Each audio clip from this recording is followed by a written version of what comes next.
भूत हवा में उड़ने लगता है और गांव में पैसों की बारिश शुरू करने लगता है।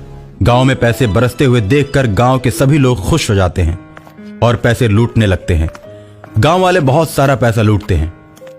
गांव वालों के घरों के छत पर भी पैसे ही पैसे होते हैं, आंगन में भी पैसे होते हैं। भूत पूरे गांव को अमीर बना देता है। गांव सुखी हो जाता है।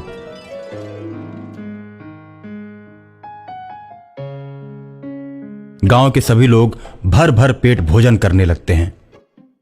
आसपास के गांव वाले इन्हें इस प्रकार धनी देखते हैं तो वो सब इनसे जलने लगते हैं। उसके बाद गांव में चोर आकर चोरियां करने लगते हैं।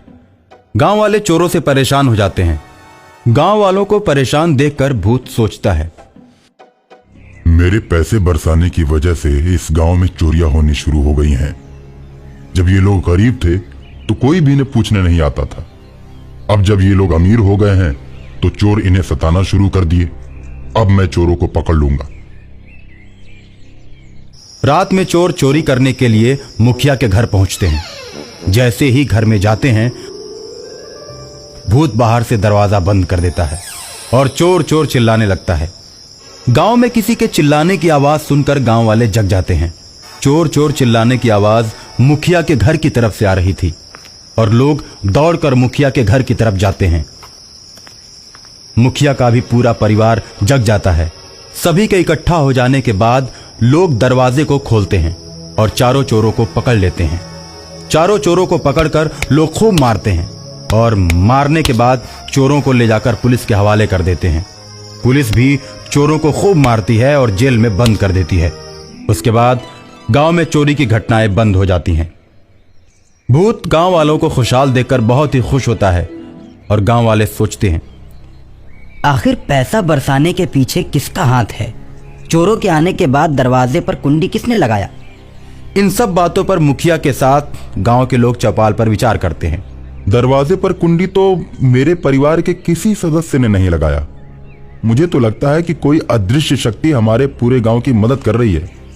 हमें उस शक्ति की पूजा करनी चाहिए, चाहे वो जैसी भी हो, जिस रूप में हो। वो हम लोगों का भला सोचती है। हाँ, आखिर उस अदृश्य शक्ति के बारे में हम लोगों को कैसे पता चलेगा? लोग अभी बात कर ही रहे होते हैं कि भूत प्रकट हो जाता है और कहता है, मैं इसी गांव में रहने वाले रामदीन का लड़का हूं। कुछ वर्षों पहले स्कूल से आते समय एक प्रेत ने आम के बगीचे में मुझे मार दिया था। उसके बाद मैं भूत बन गया।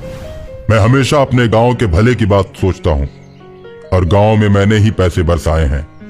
चोरों को पकड़वाने में भी मेरा ही हाथ है। मैंने ही कुंडी लगाई थी। वो अदृश्य आत्मा जिसके बारे में तुम लोग चर्चा कर रहे हो, वो मैं ही हूं। भूत के मुंह से ऐसी बातें सुनकर सभी भूत का पांव पकड़ लेते हैं और उसकी आत्मा की मुक्ति के लिए बहुत बड़े यज्ञ का आयोजन करते हैं। बहुत से विद्वानों को बुलाकर मंत्र द्वारा उसकी आत्मा को मुक्त करवा देते हैं और भूत खुशी खुशी सदा के लिए ईश्वर के पास चला जाता है।